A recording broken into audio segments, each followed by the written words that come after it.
And we are live. Good to see you today, my EOS podcast writer friends, my EOS writer podcast friends. We've got Max Dapp on the show today. This is going to be a really fun show. We're going to talk about EOS, everything new going on right now, the EOS writer, and a little bit of Bitcoin drama. So all kinds of fun stuff. Welcome to the show, Max. How you doing today?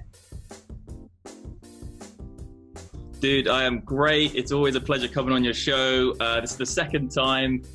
And like you said, yeah, Max Dapp, I do Dapp reviews. If you don't know me, I got a YouTube channel, people, so check me out. And we're going to do all that EOS talk, man. Like, we'll talk about EOS, Bitcoin at the moment. It's gone crazy.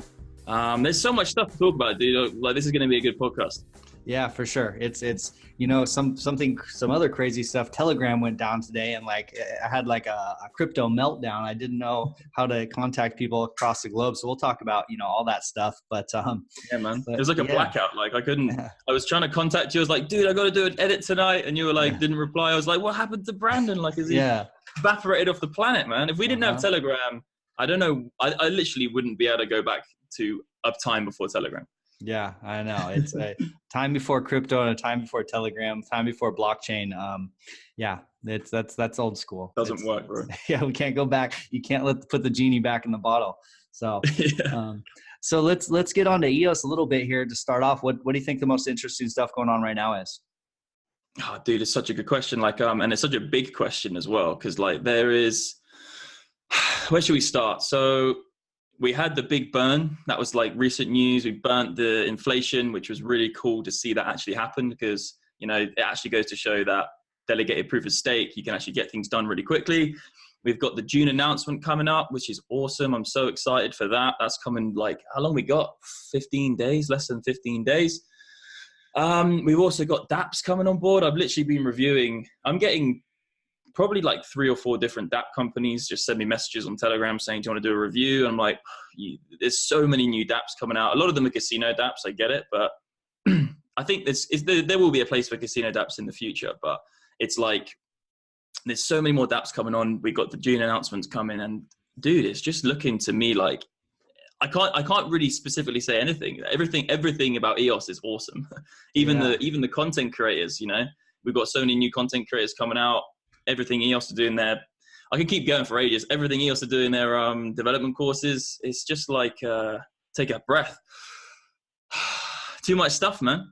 Yeah, this is a kind of a crazy time. You're starting to feel that crypto pump coming back, which I really enjoyed, and I think everyone who's been around here really enjoyed this slow, calm crypto where everyone's just building projects and getting stuff done. But it is kind of cool to see some of the excitement come back.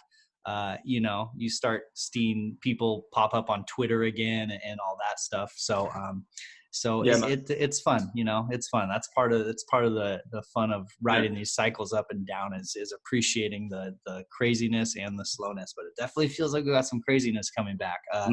And with June 1st, I mean, what good timing. If the crypto market is healthy, hopefully, which it hopefully stays healthy, and EOS announces, who knows what they're going to announce. I mean, we could have a perfect storm for EOS coming up here in June. Yeah, so I literally agree, dude. Yeah, like the market's going crazy right now. Bitcoin's going through the roof. Obviously, we'll probably do a pullback at some point. Like, you know, markets don't go up in a straight line or down in a straight line, right? But yeah, man, it feels like everything is coming to one point for June 1st where, you know, we get like announcement, like, you know, the social media dApp, we get like a new exchange maybe, or they might be working with EOS for next, who knows? And then we get a whole like new big dApps coming on board. Whatever it's going to be, it's definitely going to push EOS to the next level. I can't really see EOS not being the same market cap as Ethereum over the next year or two, because ETH is really got no usage. You know, it's really comparison to EOS got no usage. I think it's like 81 million record in a day transactions on EOS now, and Ethereum's like not even in the top 5. So it's all coming together, bro. And yeah, man, I'm just excited for people like you just said at the beginning. We've all been building it's 7 o'clock. Thank you, mate. 7 o'clock. It's a laptop. He's my best friend, this guy, man. He sorts me out. yeah. But yeah, it's like we've all been in this quiet stage where everybody's like, the outside of crypto people have been the naysayers saying, nah, crypto's over, it's going to zero. And now I think this spike in price is kind of just reinforcing that actually this is the beginning of the next bull market. And then all of us who have been building in the quiet time, like you said, it's now going to get more exciting again. All those old faces are going to come back saying, oh yeah, you were right about EOS, weren't you? And then you were right about Bitcoin, because there are a lot of naysayers in the market outside of crypto. Yeah. I've my friends started to notice Bitcoin again and be like, hey, you still doing Bitcoin stuff? I'm like, yeah, I mean, not that much Bitcoin EOS, but yeah, I'm in the game for a few years now. I had a friend just say to me, it was like, when it dips, tell me I'm buying some. I'm buying EOS and Bitcoin. So the next drop is the buy-in time, man. Yeah. Well, yeah, exactly. I mean, the last few months was the buy-in time. It's funny to see people start creeping back, but yeah, human psychology is funny, man. It's like, It is very, very, very, very interesting to see how people, like, obviously we all made the mistakes last year, probably because we all we've kind of been weathered a bit more than the people who didn't buy in and they found about it in the top. So it's very interesting. No one buys on the way down. They buy it when it's high enough for them not to make as much gains as obviously the low end. But yeah, it's interesting. Yeah, this cycle I'll be, I've been through, if this ends up being a bull cycle, it'll be my third bull cycle, and it will be, I'll be much more savvy than I was the first and second ones. It's like, you can only learn by experience. People can't really tell you how to work with these things. So you can only learn from learning from your mistakes, isn't it? Failure is the fuel to success. So whatever. And one of my funny mistakes, just for people who are wondering what one of my mistakes was I didn't want to trade out of coins back into cash because I didn't want to pay taxes. So I was thinking, okay, I'm just going to, who cares if this appreciated this much? I'm going to just hold it anyway. And because of, 30% taxes, but, take into account that the market can drop enough where that tax savings doesn't matter. So for me in my head this time around, I'll keep in my head that, pulling out to cash is an option where I didn't look at it as one during the last bull market. So anyway, that's and you're right about even the last bull market, the instruments for selling into cash was still a little bit risky. Like the one before that, selling into Tether was like, what are you doing, man? It's too risky. It had to be on the exchange, right? And now all that Tether stuff's come out. It just goes to show, like, it's whatever that is. We won't go into that because that's just like, it's just news manipulation bullshit, basically. But like you said, like, I think the next bull market is going to be a lot easier. The more options for us to actually make really secure, safe trades into stable coins. Like, we've got all these different USD stable coins now. And I was talking to my mate a second ago. I said, look, dude, like, I don't think in a few years I'll ever want to sell into cash, because cash is trash, in my opinion, after looking at, the last recession and all that kind of stuff, and like how gold's held its value for so long, 5,000 years, gold's got the same purchasing power as today. And what's cash, man? Every fiat currency has gone to zero, every single one. So really, I don't want cash. I never want cash. If I can spend my Bitcoin or spend my EOS easier, then I never want to go out of this world, Yeah, cash is scary for sure. I mean, it's like you almost think of cash as just as risky as crypto. It's starting to be just as risky as crypto when you look at the US dollar and all the hype, the possibility of things there. Like, but super interesting. It's a really in-depth risk analysis. I mean, I don't know. It goes so far, yeah. Like, it's interesting that us in the crypto space are thinking this, though. We're like, I don't want cash. That in 5-10 years time, that could be everyone saying that.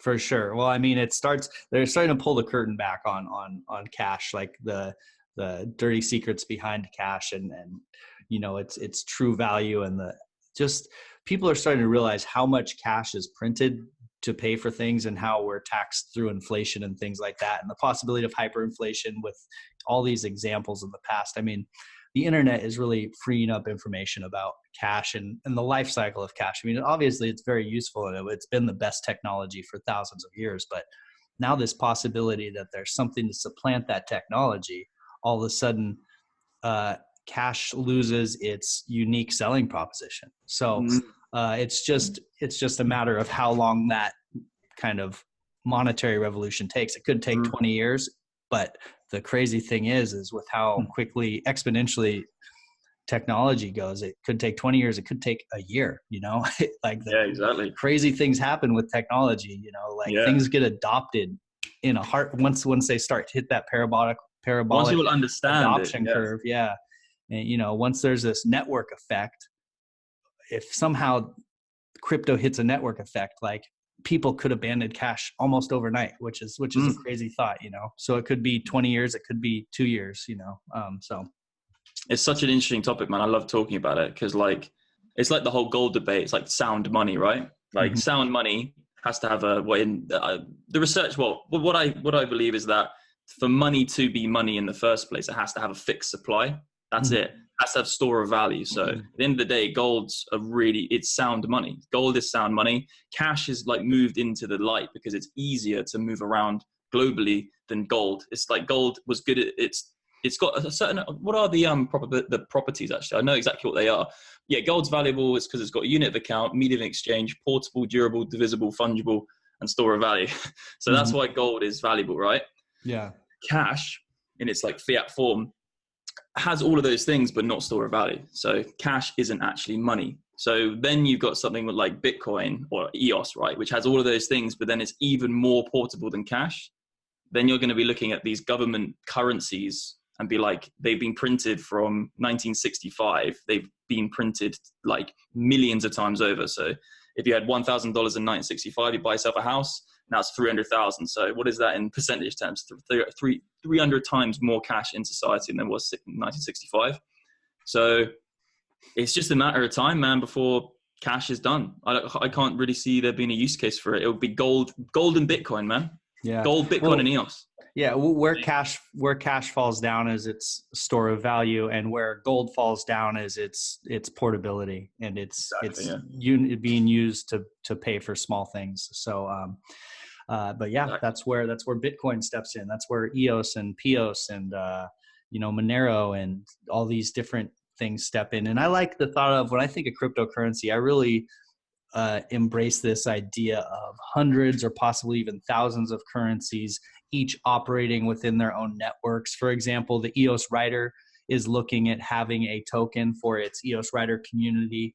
And so every community is in charge of the value of their currency basically being on the utility of it. And so it becomes almost like a close, it brings in some elements of almost a barter system. Like with Bancor is almost letting you barter because they are have the third token where you can take token A, token B, and trade them straight across for each other as if you were bartering those things, but in a new way. And so all of a sudden you can have all these thousands of communities with their own little economic system, but that can interact with each other, and it just explodes the idea of how to exchange value, what money is like.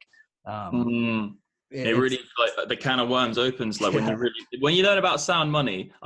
Anyone who, if you understand the value of gold, then why gold's valuable, because a lot of people look at gold, they're like, it's valuable, but once you really understand why gold's had value for so long, then you realize, oh, that's what real money is. And then that's why Bitcoin's so amazing, and that's why EOS is so crazy amazing, because like the supplies basically comes down to supply. If you can hold the supply rigid, it means fixed supply means stable pricing equals stable society. And that's why the society we have today isn't very stable. It crashes and it burns because the government can basically print more currency. Like, America, it's like quantitative easing number 16 or something, like, and in the bailouts, it went from like, there's a certain amount of cash, and then it doubled the amount of cash from the last 100 years in one go. It's just like, it's coming, man. Well, quantitative easing is a serious experiment. Like one of the grandest monetary experiments like in history, where they're basically, have brought the interest rate down near zero. And in places like Japan, they've actually done negative interest rates where you have to pay to save your money. But they've brought the interest rates down to near zero. And now what the Fed is starting to run into is the need to increase interest rates, but like as they try to do it, each time they try to do it, the economy kind of stutters and falters, and they're like, shit, we can't really increase it. So they're trying to figure out how to, play the game to increase the interest rate, but they're having trouble doing that. And so it's so interesting. If you look at if you look at how the Roman Empire collapsed, that's exactly what America is basically, the UK are doing now. They're doing exactly the same thing. They're debasing debasing money and using currency instead. And then eventually you can't control an economy. It has to be free market, because one entity can't decide where the economy goes. Like if you have an economy, it's basically a decentralized millions of people making mini transactions, right? No one can dictate that. No one can say, okay, we're going to set interest rates for this. No one central party can make millions of decisions in an open market, which make the pricing a certain price. They make this certain that. They make the whole market is just open to everybody's opinion. So it's the whole way it goes. Like that's why EOS is so cool as well, because it's like, yeah, we can dictate it, but it's like we can have we know there's certain rules in the blockchain, so we can say there's going to be this much inflation. It's going to go back to the people, not just like inflate and then quantitative ease and then give it to banks. Mm-hmm. Like what? Because quantitative ease is just printing more money. They make it all this fancy word. Oh, we're going to do quantitative easing to save the economy. Now, what you're going to do is we're going to have this amount of cash and you're going to double it, and then you're going to pay banks on that. So everybody else gets half poorer. Everybody else, and it won't hit you straight away. It will hit you in 15 years when you don't expect it, and then everything will crash and you'll lose your pension. Yeah, there's a direct correlation between, people don't understand that increasing money supply is taxing. You're not having to pay, so it doesn't hurt as much right off the rip, but it's the same exact effect. And to kind of riff on your point there about a central structure like the Fed manipulating the money supply or fixing the economy. The tough part about that is that these systems are so complex. I mean, I'm an economist by trade, and a recovering economist actually, because you kind of realize at some point that like, holy shit, these long equations, all this calculus, all this stuff doesn't predict anything. I mean, really, it kind of can sometimes go back and explain stuff, but as far as like predicting or like being able to do very much with all this math, it doesn't work. It's crazy that I put so much time into learning it before realizing that it's almost like a waste. Yeah, it's almost like a pseudoscience. So, it's fun to see how the money moves around. But as far as like putting hard math to this, it's not hard math. It's unpredictable. So anyway, getting to the point here is that when you have one central entity that's doing all this and trying to predict something that is so infinitely complex as an economy with a global economy, almost billions of people moving money around, like there's not necessarily a good way to predict something that complex. The only way that I see is some sort of smaller free markets that kind of interact, self-correct, are constantly taking this moving complexity into account and just adjusting for it over time. These big it's just, you'd have to be omnipresent, you have to be some sort of godlike figure to be able to really take all these complexities into account and run the Fed correctly. So it's just, well, it's impossible because you can't do it. It's just, no one human being or a group of human beings can foresee that many different things, variables in an economy. It's like you should check out this guy called Mike Maloney. I know we're going down the kind of the gold rabbit hole and the money rabbit hole, but it's so interesting because it all links back to Bitcoin, especially definitely blockchain. But yeah, check out Mike Maloney. Have you heard of the guy? I haven't. You haven't? Oh, you got to check him out. He does like these really good YouTube videos talking about the Diocletian War and how like all of these, basically Winston Churchill has that quote, doesn't he? The longer you look into the past, the clearer you can see the future. Mm-hmm. And it's actually mental how many times human beings through greed and fear have created the same cycles in monetary policy. It just happens over and over again. And it always starts with centralized governments thinking that they know better than the free market. That's how it always ends. Like the Egyptians, they went down because they started trying to manipulate the gold, and then there was never a price of gold before. I think it's lead and copper. And then what they did is they swapped the gold coins for the lead and copper, and then that's when gold started getting priced.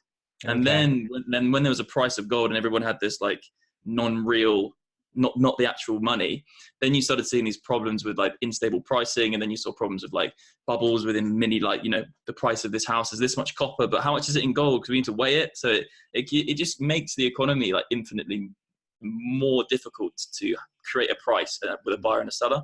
So it's really interesting, man. Definitely check out Mike Maloney. You go down the rabbit hole with him, and everything should be priced in Bitcoin, man. Because if Bitcoin's 21 million Bitcoin, or EOS, let's say that's because, well, the thing about Bitcoin, it's so fixed, it's never going to change. EOS can change. So EOS has its own place, but if everything was priced in Bitcoin, it would cost the same amount of Bitcoin in America for a loaf of bread than in China. Imagine how mental that would make the economy so much more easy.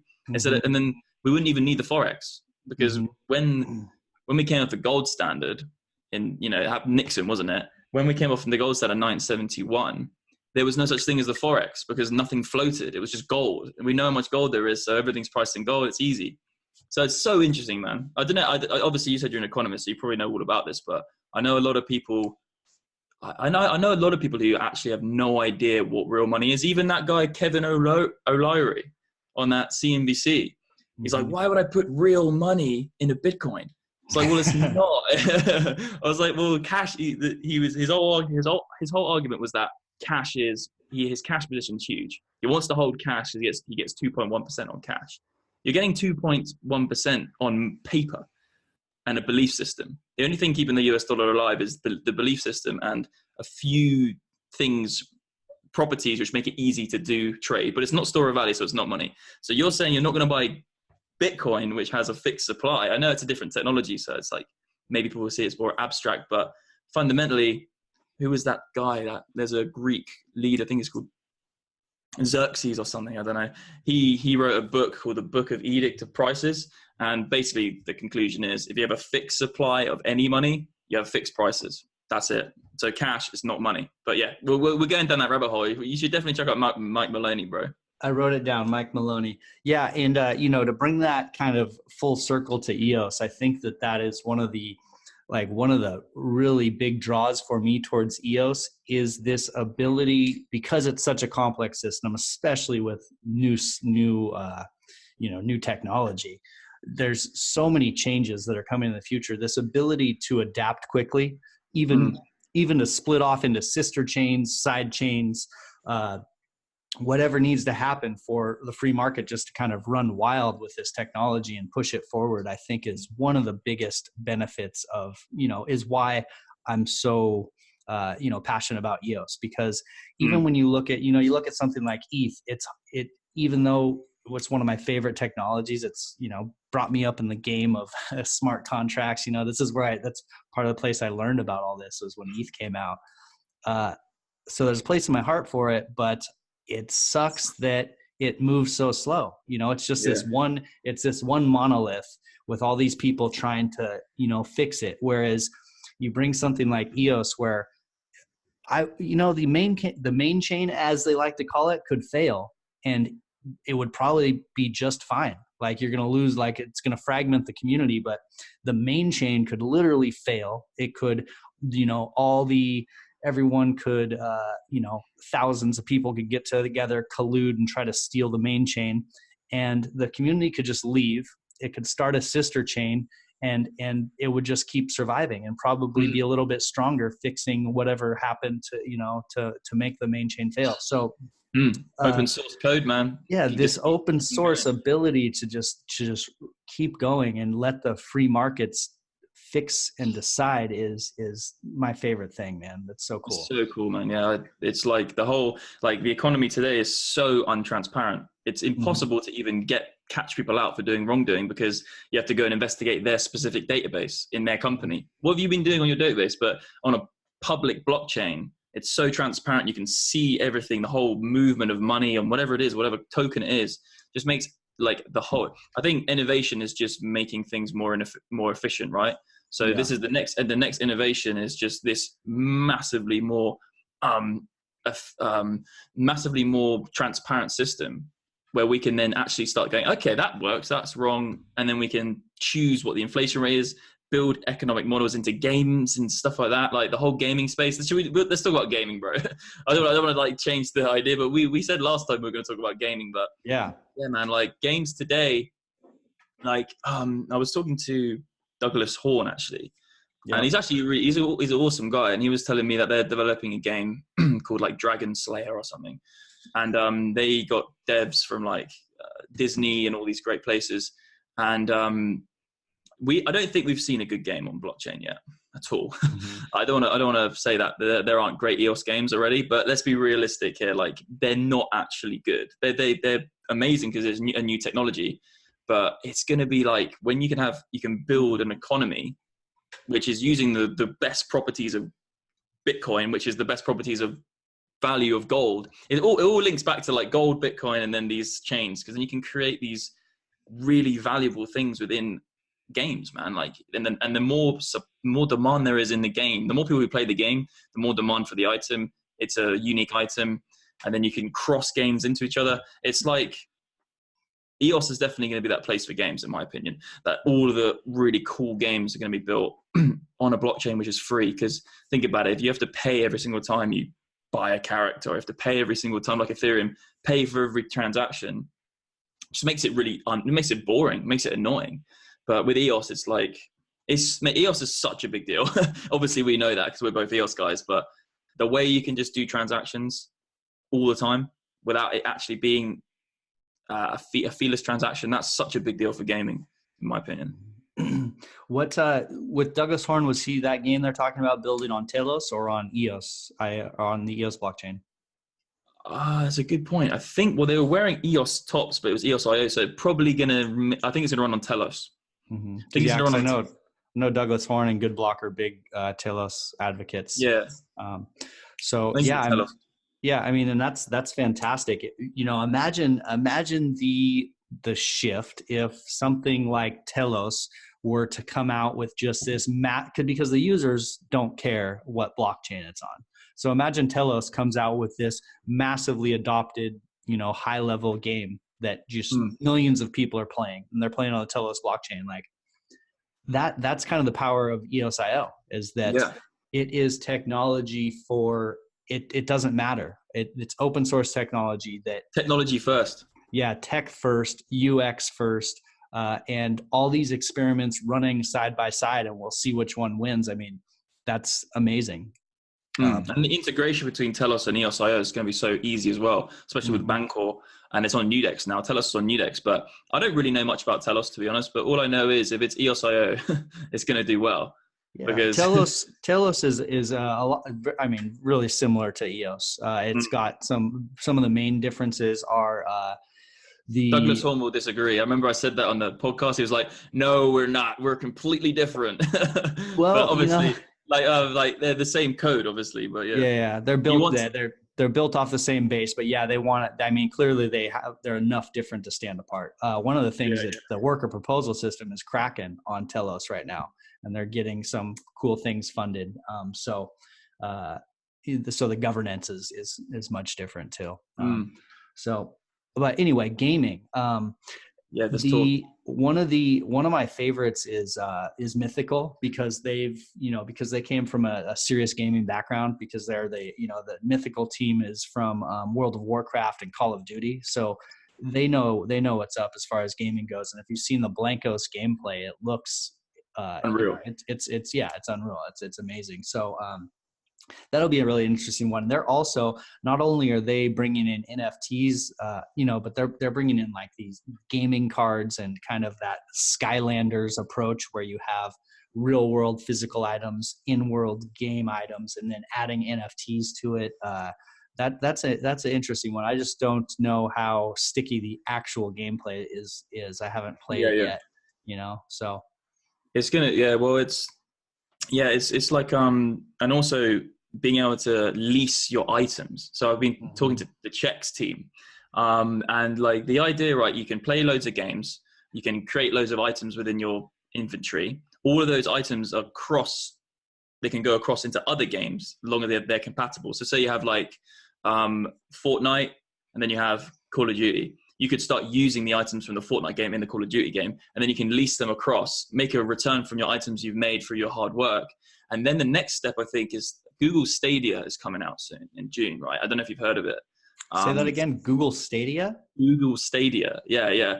And this is super crazy, right? So it's kind of like, feels like they're essentially, it kind of feels like they're a centralized server, cloud serving blockchain in a way. Obviously they don't use a blockchain, but what they're going to do is, right, so when you go on YouTube and there's someone playing a game, you can actually start playing the game with them, right? And all you need is your Xbox controller or PS4 controller, and the Google servers will run the game for you. You're just going to play it on your screen. So you can play it on your phone, you can play it on you can play all the best games on mobile, on your tablet, on your laptop, but you're not actually running the game at your computer. They're running on the Google Cloud. So this links into gaming as well. It means that you won't need to have a powerful computer to play games if you're using the Google system, but then you could kind of leverage that on a blockchain. So it could actually work with Google. I know it sounds like it's counterintuitive because one's centralized and one's not, but if you had like the ability to play your game on Google Stadia, which is basically, I've really explained this badly. It's going to be cloud service for gaming. So you used to download your music, now you stream it. It's going to be streaming for gaming. So you're going to stream the game. Yeah. So you're going to have Assassin's Creed and you're going to stream your gameplay on your Google Stadia account and you'll pay a monthly fee. Okay. So I'm thinking like in the future, if you had a blockchain like EOS integrated into that game, doesn't matter that it's being run, doesn't matter that Google's running it, but you could have the integration of blockchain. So you could play any high level game with the power of the Google servers, but then have the blockchain running the items. Mm-hmm. So then you've got this mental kind of economy of like really fast, amazing games, but with the NFTs behind it. That's what you might see. Maybe some games won't be built from scratch on the blockchain. There'll be normal games, but they'll have the blockchain behind it and they'll have their own way of running it. So that's what I know. You should check out Google Stadia. Yeah, that's killer. And any device, man, you could just have your phone. So you've got your phone, got your PlayStation controller. You can just play all the best games because they're running it on their servers. That's wild. Well, yeah, I mean, imagine a game like Red Dead Redemption with the gold the gold supply limited and tied to EOS or tied to the EOS blockchain. So like prospectors. Yeah, like prospectors. All of a sudden, people are already putting an insane amount of time and effort into playing these games. All of a sudden, you tie it to a real resource like EOS, and people might. That's like the inflection point where people go into a video game and never come back. You know, it's like the real life Tron.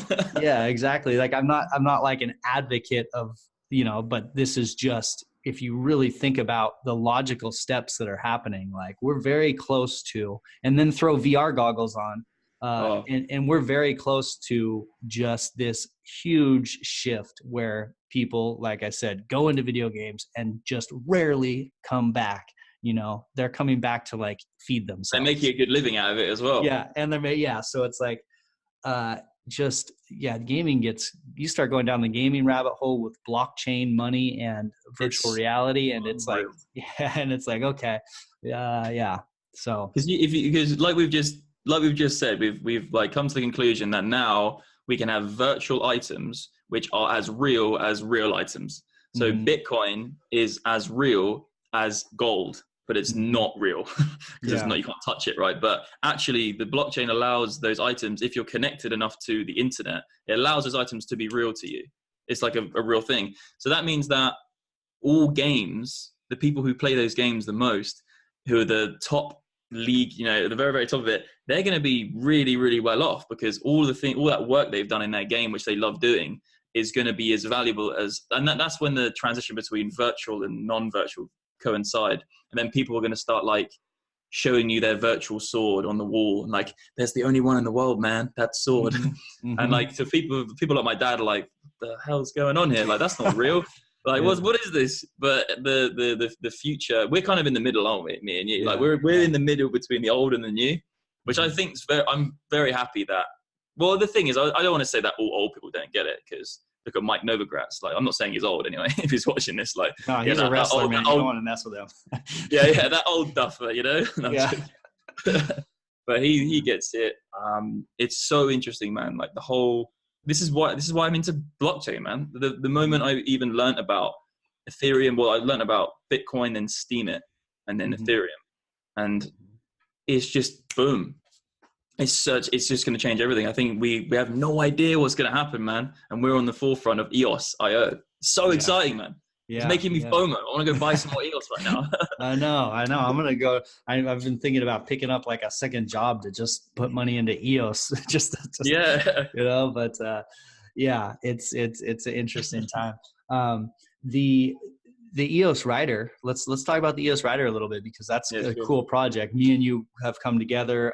Kenny pulled a lot of us together into the EOS Writer project, and it's been, picking up steam and going cool. Why don't you give a little bit of description of what's going on with EOS Writer? Yeah, man. So EOS, well, the way I see it is like, it's kind of like a hub for EOS content, obviously. Everyone can come there. At the moment, we've got I think it's about 4 senior writers. We've got 2 videos. Me and you do the videos. And then also Kenny is thinking about, I don't know how much we should talk about this, but I don't know. We're trying to build like some sort of token where actually anyone can publish, and then anyone can make the token, I don't know what it we called yet, the EOS Writer token. And then it kind of feels like it's going to be more of like an open source, maybe a little bit. Obviously, there's going to be owners, but technically, like, you could maybe open source the actual content on it, and everybody get rewarded in tokens. But it's awesome, man. I think Kenny got hold of me. I don't know. I've been doing videos for those guys for a while. We got a whole YouTube channel. Definitely check if you haven't already checked it out. Check out the YouTube channel, because I've done probably, me and you obviously now Brendan's in it, but we've probably done about 50 videos on there, all of different interviews. And the way I describe it is just a hub for EOS content. Check it out. We're all doing our thing. And then hopefully it's kind of inspired by, Sebastian van der Lans. I've been talking to him recently. He's an awesome guy. And like, we're time stamping the EOS content on we're time stamping the EOS, can't speak. We're time stamping EOS Writer content on the EOS blockchain, right? So all of the content's like getting locked down by the blockchain. But in the future, if everybody could start time stamping their content on the EOS Writer platform, maybe open it up a little bit.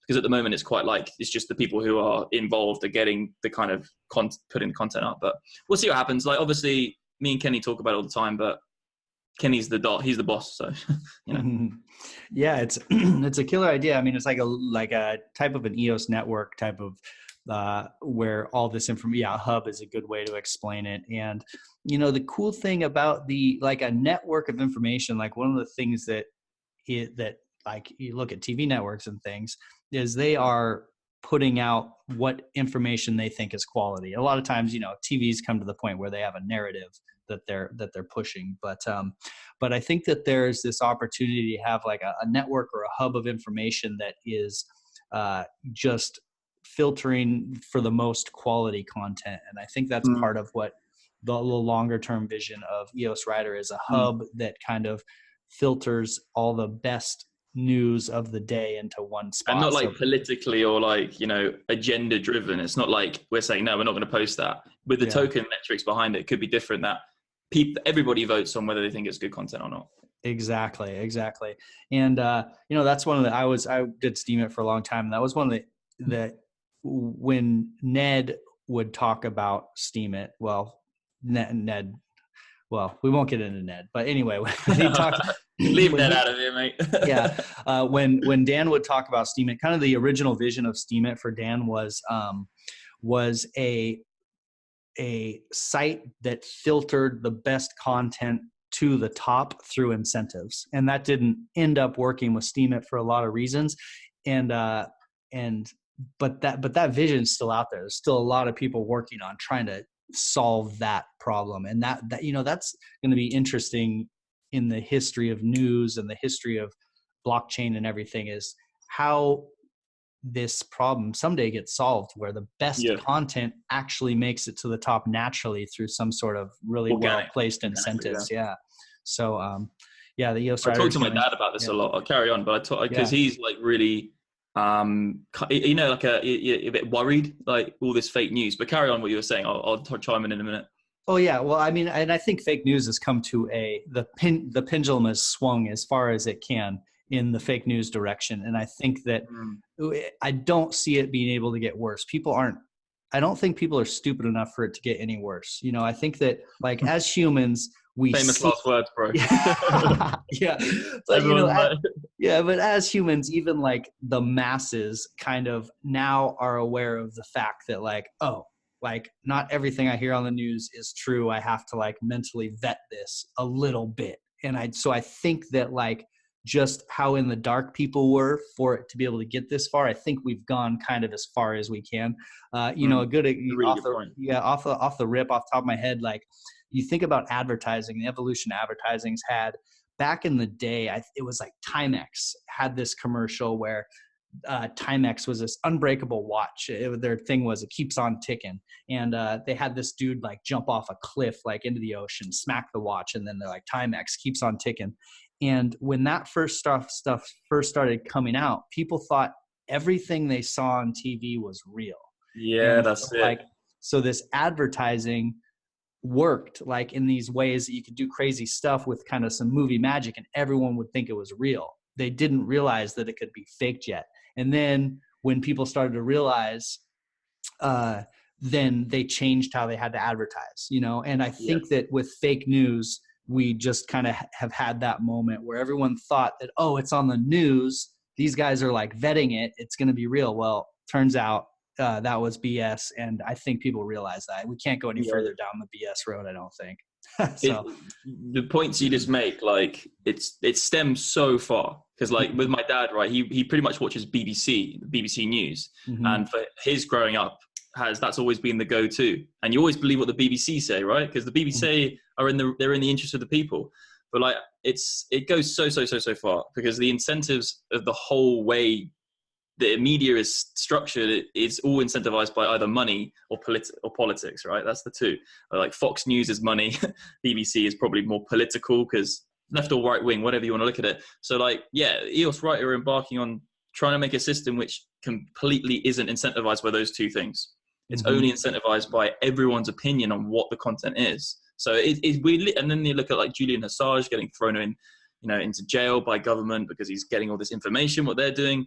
So like, yeah, man, like I as you were talking, I was just like, my head was just like spinning with so much like ideas, because that is such a massive deal. Like I said, my dad, he watches a lot of news, and I think we're getting to the point now where intelligence isn't information, you know, it's the intelligence of someone is actually knowing which information to take on board. And actually you need to spot the BS more these days, because if you can go on any website and read it and be like, oh yeah, cool, I know that now. But actually the intelligence side is someone who says that doesn't sound right. It's like a puzzle now. You have to look at all the different information and just see what makes the most sense. And I think it's quite dangerous, because a lot of people, you know, I'm not saying they don't have the capacity to do that, but like a lot of people don't.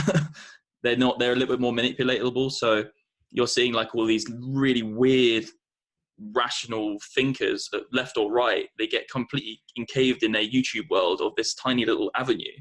And it's like, it's really dangerous, man. Like then you look at things happening. So if we can take the big point, trying to put it into one here, but if we can take the incentives of the dollar or the pound, the money, and the political side of it, and take all that shit away and then make it so the incentives are a whole different system, which is being built around a token or something like that, which is like rewards you for good content, or everybody rewards you.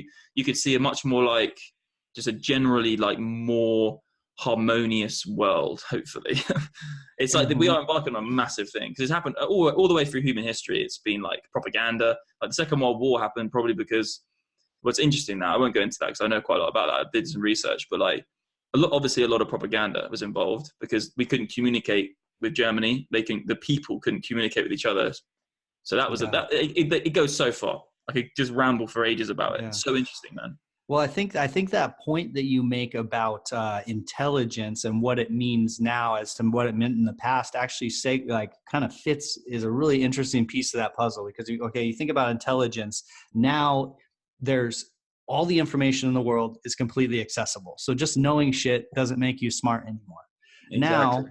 Now, being able to ask the right questions is what makes you smart. So like everything's available. Now, what questions do you ask? What are you how are you putting the puzzle together, as you said? Sorry to interrupt to this, but I got one more thing to say. So it's like this, right? So I know a lot about nutrition. I did like a whole nutrition thing. And like, this is a really, really important thing, because like you go on Google, right? And you put in health benefits of watermelon or something, right? And you'll get like 50 million results for the health benefits of watermelon. And then you'll write something like health problems with eating watermelon. And then you'll get 10 million. So there's 50 million on this side which says it's good for you. There's 10 million which says it's bad for you. But if you just read the first one of each one, you will literally think that watermelon is bad for you or good for you. Do you know what I mean? Like, and you can do this with so many different foods. It's really actually mental. Like, say you put in something like a really healthy food, like, goji berries had a big craze. Everyone's buying goji berries. You type in health benefits of goji berries and you'll get that for days. It'd be the best thing for you in the world. But then you type in health side effects of goji berries and they have that for days as well. But the thing is, when you look at actually how many results there are, there's not as many results for the bad, but there's always going to be one. It's always going to be one. Do you know what I mean? There's always one article saying it's shit for you. It's really bad for you.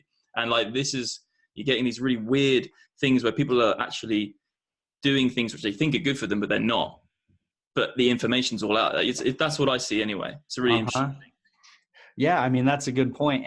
And so now to tie that in with what we were talking about earlier with advertising and people's mind shifting, and then news and people's mind shifting, just information in general.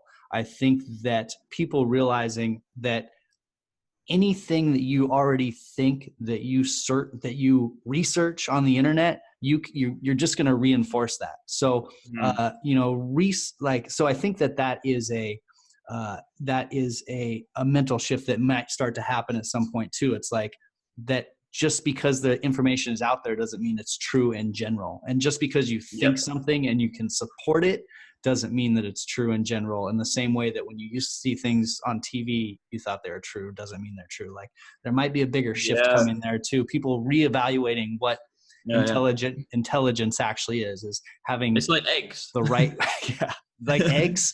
Yeah. Oh, I don't know why, but it's like eggs, right? My mom was always told when she was growing up, eggs are bad for you. They higher your cholesterol, right? Yeah. Now I'm like, I look online, it's like eggs are really good for you because that cholesterol is good cholesterol. But all the information from the 60s, or not the 60s, but all of that old information is still on the internet.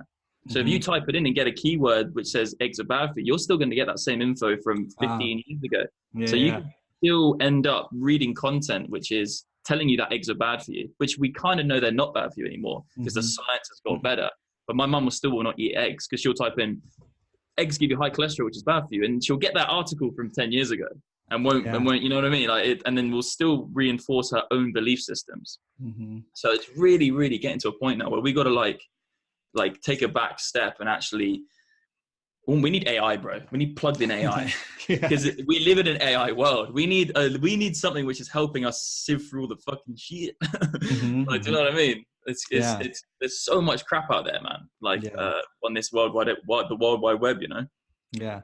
Well, I'm an egg fan, as you know. Last time we were on the show, my ducks flew across the street, and I had to run out into the road and save them. But I've got Muscovy ducks, and I've got Japanese quail, and they lay giant eggs. I thought you got assassinated by a duck, man. It would have been the first time in history, man. It came back in. I was all covered in dirt, but yeah. Anyway, so taking this,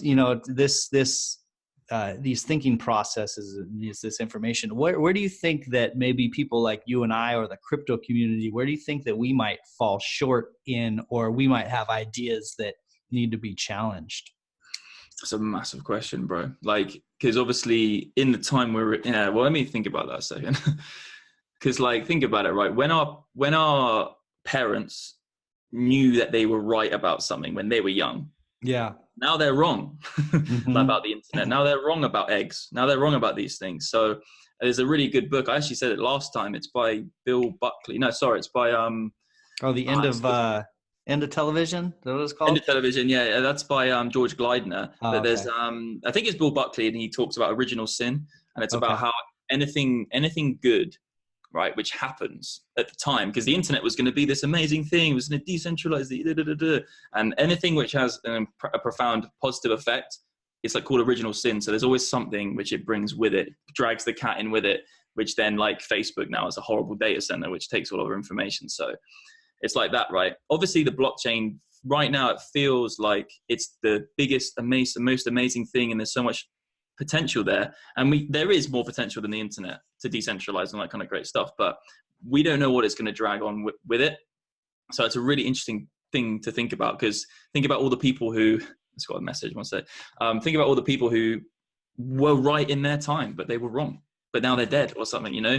Think about all the people 100 years ago. If the longer you bring the time scale back, people used to blimmin' think that people, you know what I mean? Like if you go really far back to like the Egyptian times, they thought that there was blimmin' lions with bird heads on them as gods.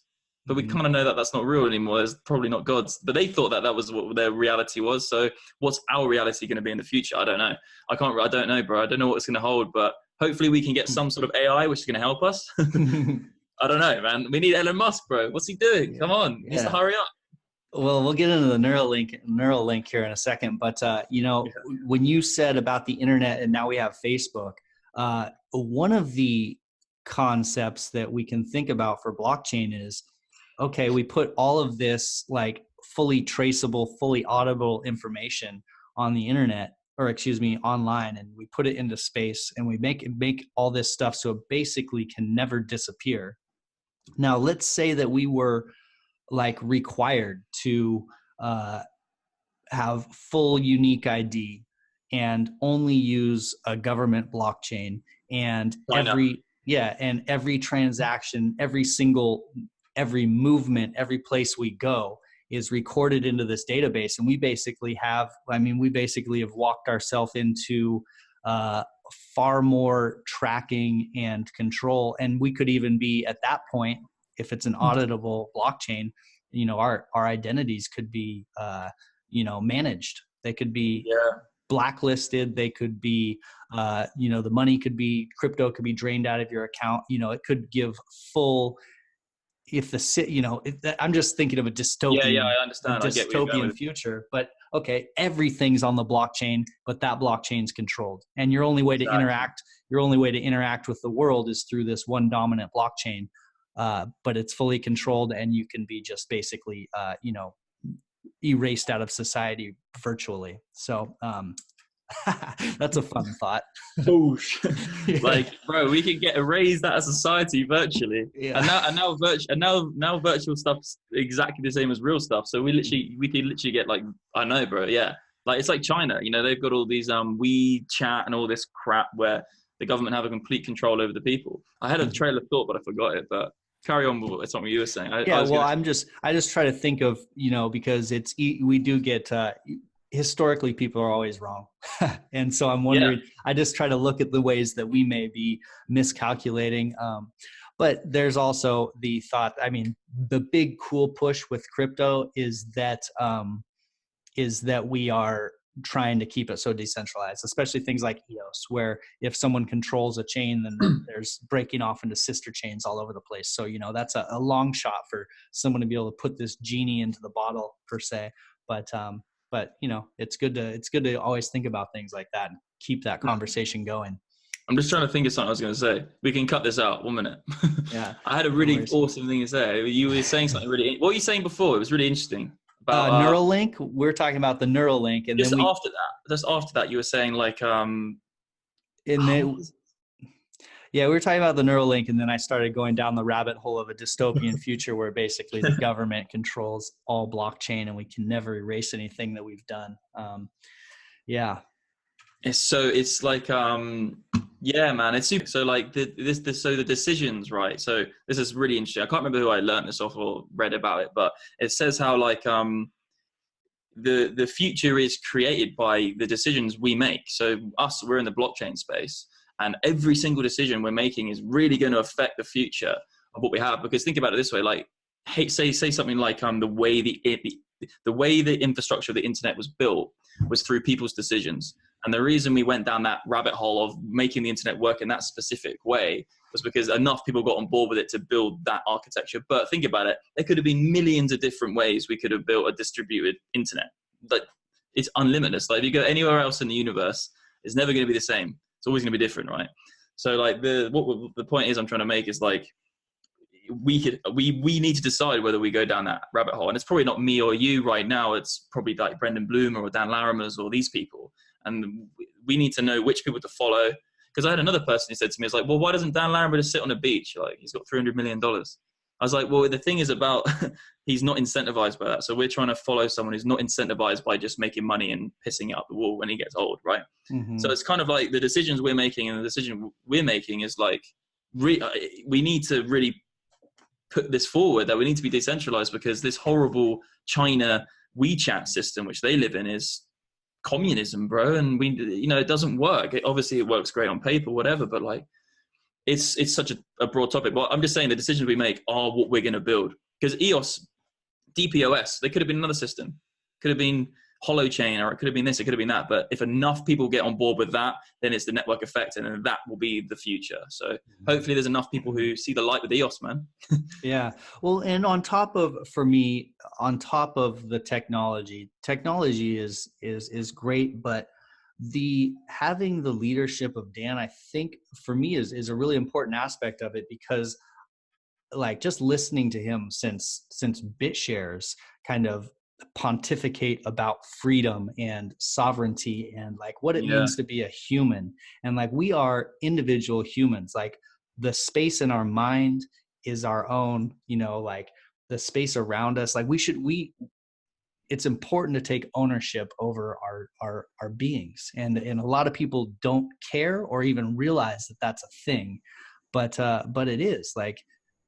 And so for the people who like understand that and want that, the fact that Dan is so thoughtful in that area, and the fact that he is so conscious of that in all of the decisions he makes around blockchain, makes me feel confident in actually following a leader. And I think that people are like, oh, well, in a decentralized thing, you don't want leaders. Well, to me, that's kind of, that's not true. In a decentralized thing, you want to be able to choose your leaders. Like, as humans, leaders are a part of how we operate. Sports teams have a quarterback, sports teams have a center midfielder, sports teams have a captain, because though everyone is, kind of fighting on their own, they also want to look somewhere for leadership. I mean, it's a natural part of society. So I like strong leadership, but I don't like forced leadership. Leaders should earn their way to the top in a free market and be such badasses that people want to be around them. And so, it's amazing, man. Yeah. It's like, maybe blockchain right, isn't the idea of we want a blockchain. Maybe blockchain is actually stemmed through our human emotions, because we feel that we don't want to be controlled. So this is it's obvious. It doesn't really seem obvious at the time. It's like, but decentralization seems really cool. But yeah, like you said about like our spirit, we're human beings. We're trying to build a technology which works with spirit. You know what I mean? It's like human beings and technology working together, because we're still human beings. Like, it's not all just going to be AI. Mm-hmm. We build AI because we're human beings. Like, if you were a different being, if you weren't a human being, you wouldn't build AI which would have the same thought process as a human being. It would be for you. It's like, so we're building all this technology for us. So blockchain is just a manifestation of our actual human emotions. We're like, we don't want to be controlled anymore. We want decentralized. So Dan Larimer is building something from that's why it's such a great guy to follow, because he's building it for the right reasons. Yeah. He's around the human perspective, around the human experience. I mean, when you zoom out a little bit, that's pretty cool to zoom out a little bit and be like, we're building this as people to make our life as people better. We're not building this as a means to an end, just to build technology or just to fix money. It's like, no, this is about, make money. Yeah, this is about. We're not Jordan Belfort. Like, we're just here to make some fucking money, man. We're trying to do something else. Like, yeah, for sure. So I like, on the EOS podcast, we can swear. On the EOS Writer podcast, I'm not sure. We should check into our branding for that. This is actually the EOS Rider Podcast. Is where no, I don't think I'm just playing around. It doesn't if matter. If anyone's still watching here, we deserve a blooper at least anyway, man. We've been going an hour at least. Yeah, for sure. We can swear. The EOS Podcast. I've been getting my tagline down. And the EOS Podcast, the first podcast in EOS history. So that is the tagline that I'm starting to go with. The EOS Podcast, the first podcast in EOS history, and is now partnered with the Joe Rogan of EOS, bro. Yeah, the Joe Rogan of EOS. I like that one too. I hope that one gets out there because I'm a big fan of Joe. He got me into all kinds of interesting rabbit holes, including imagine Dan going on there, man. Imagine Brendan Bloomer or Dan going on there. It has to happen, man. I've tweeted about that a couple times. I've hit up Joe about that a few times. Like I've been hitting that from both angles. I've sent Joe Rogan emails.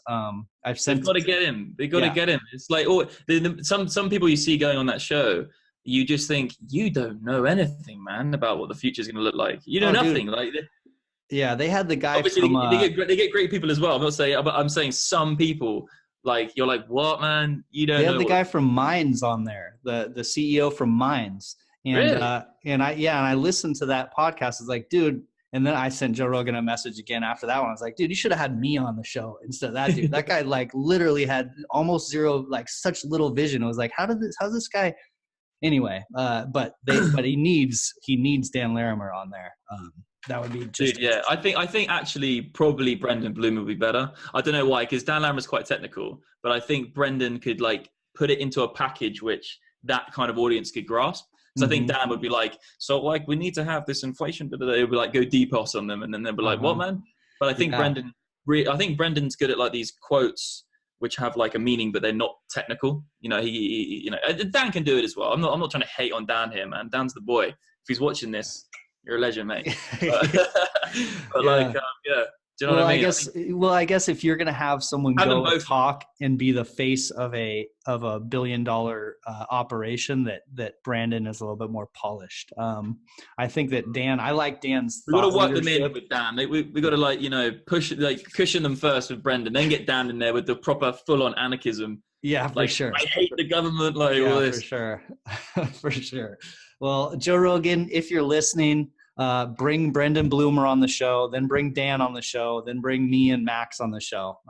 That's a lot. That's the only logical progression. Yeah. We're like the comedians. We can just make the jokes on the side because I would like Joe Rogan is a comedian obviously, but his show is actually, it's a really good example of like how when you have someone who has the right intentions and they build a platform, they can create something which is so positive. And like obviously YouTube, it's going to be so cool when we see a platform. So think about it this way, right? Everybody is their own platform, right? So instead of having everyone put your content onto YouTube, everybody is their own platform and everyone has their online image, their secure online image of themselves, right? And then you could have like all the content you create, you put it on your version of YouTube, which is secure and it's open to everybody. Then you can have this like mental like world of just a decentralized opinions, and then have maybe a voting structure on a chain which puts everyone's opinions in rank and stuff like that. Oh man, it's going to be so cool because YouTube just is like, it's weird how I think we'll look back at it and think, why did we put all of our information on there, on that? Why didn't we just have like EOS is probably going to be like the secure version of yourself online, but it won't feel like your social media. It'll just be you. It's just going to be your virtual self. It's not going to be like, I'm logging into Facebook. It's like, no, I'm logging into myself. You know what I mean? My secure version. No one else got access to this than me. That's what I see anyway. I think that you agree, right? Yeah. I have some friends who aren't interested in blockchain, but they were talking about, so my one buddy has a morning routine and on his drive to work, he records a short video once a week for his daughters, and he just tells them some things, and then he uploads it to Vimeo, which is basically like YouTube, and it's just there kind of as a time capsule for his daughters in the future someday. So I was like, man, cool, that's a fucking cool idea. That is awesome. But then instantly my my blockchain and my questioning mind goes, yeah, dude, that's a cool idea. But what happens 10 years from now when Vimeo disappears and that database with your 10 years of work on it is gone and your daughters have nothing? So anyway, Exactly. so I start thinking, okay, IPFS, Interplanetary File System, start thinking blockchain. I start thinking down that road. And I think what you're saying there with MEOS is a great example of that kind of coming bigger picture, where you have this identity of yourself. It could be recordings of you, your social media presence, all these things kind of black boxed and packaged. And you have a version of yourself that's safe and secure, but stored and IPFS and on the blockchain forever. Yeah. And everyone's getting worried about branding. It's like, oh, what's it going to be called? Like, at the end of the day, no one's going to give a shit what it's called if it works and it's like, it is you online. If it's secure enough and it is you online, you're not going to call your online self, oh, I use Fire. Do you use Fire? It's like, what do you mean? Do you use Fire? It's me. It's probably, it'd be better if it didn't even have a name. It was just like, it was my old, I can call it what I want. It's just my virtual self. MEOS, I can call it whatever I want. Instead of having it like you're logging in, you're not logging in anymore. It's you. It's so interesting, man. That's what I think anyway. Like, it's going to be your virtual self, and everybody's going to have their own standpoint and own way to project their thoughts in a really awesome way. And then it's so much better than the real world, because in the virtual world, you can do so many more awesome things, because you can just design loads of wicked ways. And you can, like Twitter, for instance, Twitter's like your virtual presence online with what you think. That's good. It goes so far, man. It's like, this is you. You're going to be able to project out, but the virtual world's going to be so much better because there's so much more things you can do. And you can go on conferences with your virtual self, and you can put VR headsets and do cool shit with your virtual self. And this virtual, we're going to turn into cyborgs, man. We are cyborgs. We're cyborgs. Like Elon Musk says it well, man. We've got a phone. My phone's the most personal thing in my life. It's with me more than my parents, my mum, my girlfriend, my cat. It's literally next to my blooming dick all day. That's how personal it is, man. Like if that was integrated into me with my virtual online secure self, bro, what the hell? Like, everything's changed. Yeah, and so let's go down that path a little further. Let's say you get this online virtual self. There can still be, and it's a kind of this black box identity that you have control over. There can still be tons of different interfaces. So you could still have, Twitter, and you could still have, basically these different integrations of how your information is displayed will display differently. So. And you can choose what to let out and what to let be displayed and monetize and all that great stuff. And monetize. So a way for people to think about that would be like our EOS Block Explorer. Like the EOS blockchain would basically be like our identity, and then these block explorers are different ways that present that data out to us. So yeah, it's just it is a small difference in the way it works, but it's such a huge difference on how the user experience is. All of a sudden we can be our full selves online, and we can let that be projected, as opposed to having to go to all these specific sites and like projecting it ourselves. That's such a massive point, bro. I love it. That's it. That is the future. It's like, oh dude, that's so big. I'm just thinking about that. I was about to say something. I lost my trail of thought. One sec. You can cut this out. You can talk. No worries. But what do you think's going to happen you mentioned MEOS. What do you think's going to happen in June? What's your feeling? What's your projection on that? One sec. Let me just think about that one thing I was going to say. Okay. Just give me 1 sec. Yeah. And what I was going to say was, we haven't even got to like quantum computing, right? I know this is going way ahead of the future. So like right now, at the end of the day, like blockchain as it is today has a shelf life, because we know that eventually the Bitcoin blockchain will be able to hack it, right? So what I'm saying is like, there's so much stuff which is going to change in our lifetimes. And this is going to happen. Like having this online virtual self and all this great stuff, right, on a blockchain is awesome. But then you might have problems of people trying to hack into you. And then this might be locked down by your biometrics. So your virtual self online might be your biometrics, right? To get into it. So you might have people like trying to be you, use your skin or whatever. And then that all ties in with the quantum computing, because then like, bro, there's like, it's going to be mental what's going to happen with the quantum, because like, then you can have a computer which can process trillions of transactions. Obviously, they say that quantum computers aren't going to be like fast for everyday stuff for the internet. That's not what they're going to be used for. They're going to be used for like really high intensity mental algorithms, which they can do basically an infinitely more than a 0 and 1. Do you know what I mean? So it's a 0 and 1 at the same time. I don't even know what happens with this. Like, what is it? What does that even mean? Is 0 or 1 at the same time? It just doesn't work. So there might even be quantum chains, and obviously I'm going on a bit of a rabbit hole here, but yeah, man, it's like eventually the virtual and real ourselves is going to merge, and it's going to be like this kind of integration. And then you can ask that question again about June, right? June 1st. Like, what do you think it's going to be? It's probably, I don't know. Actually, I'll let you speak for a bit. I'm trying to get all of my thoughts together again. I know. Once we start going down that future rabbit hole, it starts to get wild really fast. We hit on Neuralink a little while ago too. What's your take on that? Like, how early of an adopter? How much do you dive into this, and how much do you have this like thought of retaining humanity and push back against it? Like, I think about it a lot, man. And I think about it because of Joe Rogan. Like, I remember Elon Musk went on the Joe Rogan podcast, and he talks about like, he's got a very cynical view on AI, right? He's like very, very dark on it, which I get. But then there's people like George Glyden, who I watch, who's very, very, very clever. And he says that AI can't be like human beings because AI can't be creative.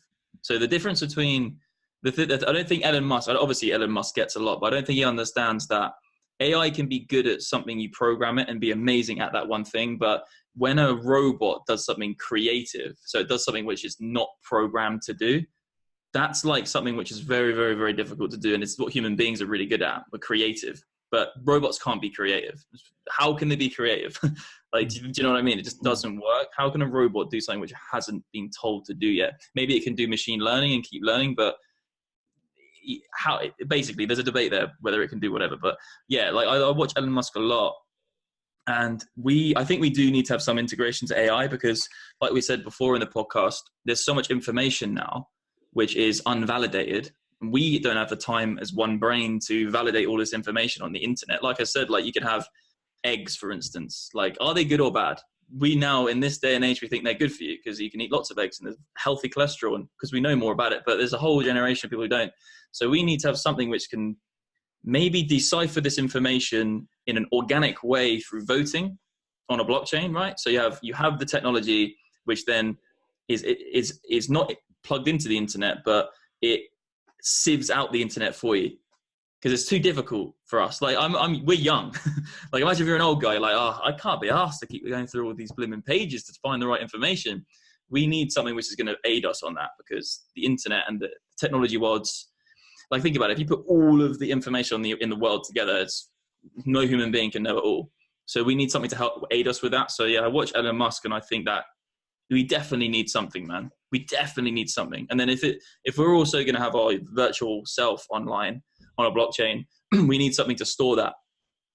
We need memory. We need a new memory. Like you think about it, your phone memory. Elon Musk said this: your phone memory never forgets. No, that's why you put it in your phone; it never forgets, right? So my memory forgets. I'll write something down 5 minutes ago, and I'll be like, "What the hell was I going to say again?" Our memories are kind of shit, really. They're good at remembering important things, though. That's the good thing about our memories, because we can't. That's it, right? The reason we can remember important stuff is because we don't remember everything, because then we wouldn't be able to think about the important thing, because we're human beings. It's like you want to remember how the lion tried to kill you more than how to carve a little thing on a wall or whatever as a caveman, right? You need to remember the important shit. So with we need to have some sort of built-in memory. I think a memory integrated with a blockchain which has an organic voting system of millions of participants, which can actually get to a point of this is a real article which is going to be good for you, if that makes any sense. Yeah, no, I mean, it makes sense for sure. So if the Neuralink, Elon Musk mentioned this Neuralink and this basically full integration with your computer where you can kind of think questions and it will help you answer them, as opposed to having to type into your phone. How he explained it was the only thing that is slowing us down is the input. These bad boys. Yeah, it's our thumbs. Like we're having to type or we're having to voice communicate with our phone to ask. And so it's hard to get information as quickly as we could. So his idea is to basically turn that into a fire hose with a neural link where you're just connected to your internet and you can ask it questions, I guess, by thinking. So let's say that, I think I was one step ahead of that. Like when you get that right, but then you've got all the information, then you need to know what information's right or wrong, right? Okay. So you're talking about then integrating AI into that and having it like kind of sorted for you.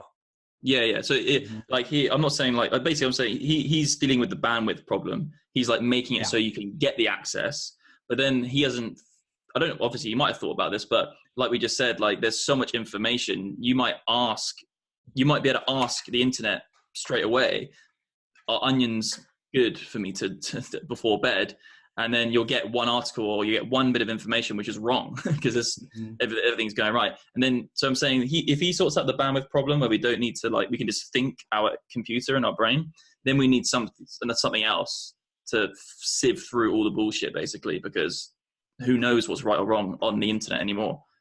So if that came out, let's say at the end of the year, Neuralink came out, would you put it on and start using it? Would you be a first adopter? I probably wouldn't be able to afford it, but I don't know, man. Like I probably wouldn't be the first guinea pig, bro. I think I'd let a few people give it a go first, because like it is scary. It is scary. I always think about this, right? Like say the human, we are basically limited. This is real deep, man. So we're basically limited by the size of our brain. Right. And Einstein was proven to have a slightly bigger brain in a certain part. So his brain was just a little bit bigger in the spatial part of learning, of thinking big. So, and then he thought up some amazing stuff. So it's kind of like if I got a neural link, which expanded my brain, it's like, whoa, I don't know where I'd be like, what the fuck? Like, what's going on? I just know this like crazy shit. Maybe it doesn't even work. We have no idea. It's like people didn't used to think you could drive a car over 30 miles an hour. Do you know what I mean? And people actually thought that. They're like, oh, if you go over 20 miles an hour, your head's going to blow up. I was reading some stuff about that. I was just laughing. I was like, because they just didn't know. So I don't think any of us know what's going to happen. But it is weird. Like if we can actually extend our brain, it's like, obviously it's like if I'm standing here and you're standing there, your brain's double the size of me. Imagine what you could think. You can think some crazy shit. Like you could just be completely ahead of the game. Obviously I don't think computers think the same way as humans, but it's a big thing, isn't it? I don't know if I'd be doing it straight away, man. Yeah. What about yourself? I think about it because to me it becomes like a philosophical question. All of a sudden it's like, okay, the first reaction is, oh, rad. What if I put it on first and then I got ahead of people and I was like smarter than everyone and I went and like, maybe I could, maybe I'd have a secret to beat the stock market or something, Yeah. You think you probably would, yeah. Yeah. But then the question becomes like, but why? Like, why get ahead of people? Like, what is kind of the meaning of being a human? And like, what is this experience all about? And is this experience really predicated or, focused on trying to get as far ahead of everyone as possible or trying to like be as fulfilled as possible? And how does that, how do those things interact? So, at first I thought that I wanted to be an early adopter of the Neuralink, but then I also question like whether it's worth integrating like that at all, like, so I am listening, just finding you something which is quite interesting. Carry on. Yeah. So yeah, that's a question for me. It becomes a philosophical question about what it means to be a human, what true fulfillment is. I mean, and that's when I started Happy Money Man, that's the basis of that moniker was, happiness, fulfillment, human relationships first, money and success kind of follows that naturally, if it even does, like, but it doesn't necessarily in the grand scheme of being a human, maybe doesn't matter. If you are kind of focused on the, so the long answer, I have no clue. I'd probably be so curious that I would want to try it out, but I question that a lot for sure. It's like, it's like after, I don't know, I've got something, I don't know if you know a guy called Jason Silver. You heard of him before? He's a US guy. He's getting quite a lot of traction, but if you haven't, there's a really good video like a podcast, and he's talking to a guy called Lewis Holmes. He's got a YouTube channel, and it's like you just said, he talks about like, as soon as you get to the point where you don't have to worry about paying the rent, you got enough food, you got enough this, got enough that, as soon as your basic amenities of survival go out the window, then you start thinking about, why am I here? Like, what am I doing? So like, it's like you said, it's like really interesting. It's like, if you got a neural link, which got you ahead of the game, and you kind of just were successful in everything, and you're human, the reason we're kind of doing this, we want to get bigger, we want to have more YouTube subscribers, we want to have more this, we want to have more that. We're just in the cycle of getting to where we want to be and have our project whatever we want to do, right? That's what we're doing. So if you suddenly get all of that and you know it all and you've done it, then you're like, shit, like, what am I doing? Why? Maybe get depressed, but you definitely watch that video, because it really goes down the deep rabbit hole of also like, how can we extend good feelings? Because think about it, like, most people throughout their whole life work for one thing, when they get there, they achieve it, and that moment of achievement only lasts an hour, a week, a month, and then it's done. And you're like, what am I going to do? So if we can work out a way we can extend like the actual feeling of fulfillment, that would be awesome. Because then because it's like, we're only human, right? We're always looking for the next thing. So it's a massive topic. Like, and that's why the Neuralink's kind of scary. Because it's like, suddenly if you know everything and you're rich and famous, whatever, but you can still have a family. Maybe we just generally, as human beings, need to just change the whole way we think about our relationship with other people. And like we just think about business, like being competitive. I've got to beat them, you've got to beat me, whatever, competition. And competition's healthy at a certain degree, but I don't know, man. It's just crazy to think like how, if we had an economy which didn't run on proprietary competition and it ran on like the mid value, like the middle was like green planet, the middle was economic prosperity, but it was a different cycle, a different system. I don't know, man. It's just like, what is it to be human? This is the big question. Like, we know how, but why? Like, what's going on? It's a big question. Yeah, it is a big question, and I mean, there is a way to extend happiness and fulfillment. And I think it's through, kind of the ways that historically it's been is through meditation, through gratitude, through attempting to be present in the moment, so that, because really the only reality that exists is this moment that we're in, so a lot of us tend to live in the future trying to get to goals like you're saying, but then like we're missing really the only reality that exists that's happening right now. We're missing because we're working towards something in the future. People also live in the past. I live more in the future than I do in the past personally, but meditation, gratitude. Yeah. Oh, that's basically it though. The meditation, that gratitude, this something that's old as time that people have been doing forever, is trying to extend fulfillment and happiness. Yeah, exactly. It's like he was saying, like, you get these big stars, and then they're like these huge stars, and then they're like, what's the next thing? Like, and then obviously you get it, like big stars, like they say they got 1 million subscribers, and then someone else gets 2 million more. It's like, you've still got 1 million subscribers, bro, but like humans, we have this weird thing where we're like, oh, well, they've got more than me now. Or do you know what I mean? Like, and he definitely watch this podcast, because I'm not saying it's my personal opinion, but he just puts it into an envelope, like what it is to be human. And it's like, we are just like these weird little animals with emotions, like, and we need, and like controlling your emotions for your future. And that's why I love blockchain, because, and this space is because I feel like I'm doing something which is bigger and greater than just the daily grind of making a bit of cash and like going on holiday. It's like, this is why I love crypto. This is why I could talk about it with you for an hour and a half, because it's like crypto, blockchain in general, it is really spiritual, because it's being built out of something which is bad. I feel like like you said before, it links back to what you said, like Dan Larimer, this is being built out of his human emotions. It's not being built out of, I want to just make a blockchain to make some quick money and piss off. Like, you know what I mean? It's been built out of human emotion. That's why it's so interesting, man. I think also with this online version of yourself, like being able to monetize and have more freedom, it will be able to extend that moment of gratitude and have more like fulfillment. Because people work all their life in a job they hate, get a pension, and then get cancer or something. It's like, do you know what I mean? All that fulfillment, it was a friend, I think it wasn't a friend, one of my friend's dads, he worked all his life in a factory, had a great pension ready for him. And then he died like 6 months after his retirement. Like, it's just crazy. And it's just like, shit, man, you didn't live in the moment your whole life. Literally whole life. Like, you just worked and worked and worked. Like, I'm going to retire and go and sail a yacht around the world. And damn. Yeah.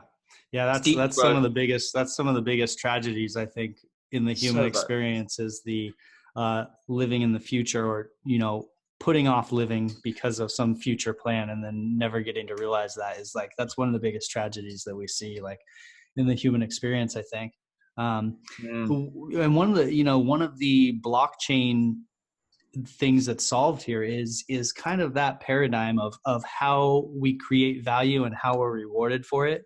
And this ability for more people to possibly do what they love and what they enjoy and be rewarded in kind of almost like micropayments, gig economy, that type of thing, where there's more peer-to-peer direct rewards for human interactions, where people can be themselves more or add value in the way that's specific to them and get paid for it, so that they can go on with being a human. You know, maybe that breaks a lot of people out of this cycle of work 60 years, retire for 10 and then die, you know?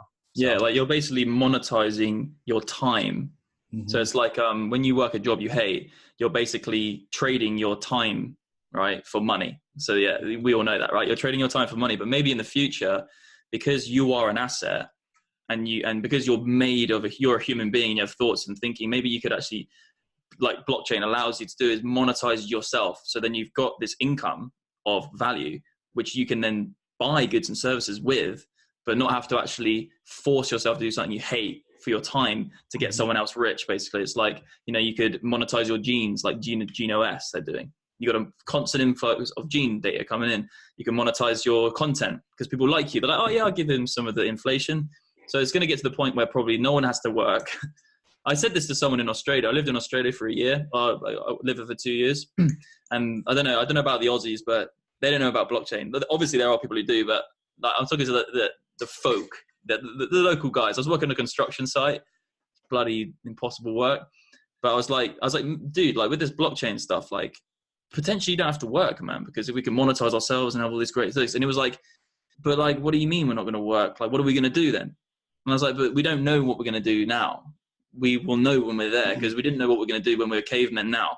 Like if you're a caveman and then you were like, hey, we're going to be sitting in front of a screen with a camera, with a microphone, talking to each other, like on a podcast, they obviously think you're crazy. So yeah, man, big topic, big topics we're going into right now. I'm loving it. I think the gut reaction a lot of people have when I've brought up this topic is like, I like to work, or, you know, like, or they look at me like I'm lazy, like, but that's not the case. Just as much human emotion, just as much like activity, just as much goal setting and accomplishment and productivity can come through. And I'm naturally hyper productive. I'm doing almost too much all the time, and I like constantly try to slow myself down. So the idea of not working isn't like not putting in effort. It's that like the effort that I put in is building something that like I'm most uniquely fit to build, you know, like bigger than yourself. Yeah. Like this is what I get to do, is something that that I love doing. So I'm naturally decent at it, you know, as opposed to if I was working, I've worked phone sales in the past, you know, when I was working phone sales, like, man, that it wasn't my, you know, that was basically wasting a lot of value that I have to add. So I think it unlocks a lot of the potential. Humans have a lot of potential, and blockchain can unlock people doing what they're better at, you know? So. Yeah. Well, it's like, it's taking away the fact that you have to like work a timely job, which you hate, to then actually be able to monetize yourself. But yeah, man, I think my mate just got back. Like, how long have we been going for? Should we wrap it up? Oh, dude, we should probably definitely wrap it up. We went hard, and I think this definitely proved to be. I'll take my hat off, a Joe Rogan of EOS Podcast right here. We did some. How long did we go for? 2 hours? Oh, it looks like we're close. It's hard to say. Mate, I was in flow.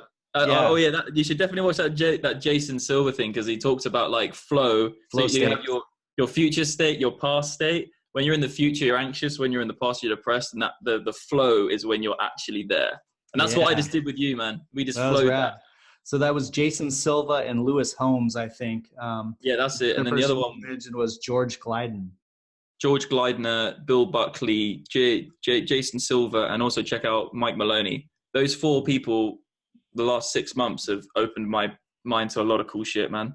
Cool. I'll check those out. And for people listening, this is the EOS Writer Podcast, partnered now with the EOS Podcast, the first podcast in EOS history. I've also got Mr. Happy Money Proxy. I've interviewed so many block producers. It's crazy. I'm getting close to 100 shows here. And Mr. Happy Money Proxy, I vote for block producers that are empowering people, that are empowering, transparent, and building community, because like we talked about today, this is a human experience, and I find block producers that know what time it is, and then I vote for them. So if you want a trusted vote, someone to trust with your vote, a steward of your vote, if you will, Mr. Happy Money Proxy is what's going on. Max Dapp, Max, it was a pleasure to have you on, man. Yeah, dude, honestly, we smashed it right there, bro. Like, I love crushing. We should do this again, man. We should do this like once a month. And like I said, I'm Max Dapp. Yeah, go on. Yo, we'll do it once a month for sure. And Max, tell people where they can find you, where to find the EOS Writer. Like, tell the people what's up. Yeah, perfect. So you can check out my YouTube channel. I talk about EOS, Bitcoin, do loads of DApp reviews, just general crypto stuff. EOSwriter.io is the hub for EOS. So you can go there, you can find all of our content. Yeah, it's great there. And hopefully there's going to be a new token coming out soon. So check that out. And yeah, man, if you're into crypto, me and the EOS Writer and obviously Brandon, we are the guys, we love it. So if you want to reach out to us, Telegram, if anyone's still here after 2 hours, you're a legend, by the way, firstly. And secondly, Max Dapp official YouTube channel. Max Dapp official Telegram channel. I've got a channel. We've got like 50 people in there. We just talk crypto stuff. So check us out. Killer. I'll hop into your Telegram channel. And that's it for today, my EOS podcast, my EOS Writer podcast friends. Cheers to you, Max. And yeah, guys. Until next time. The money is not the prime asset in life. Time is. Clap along.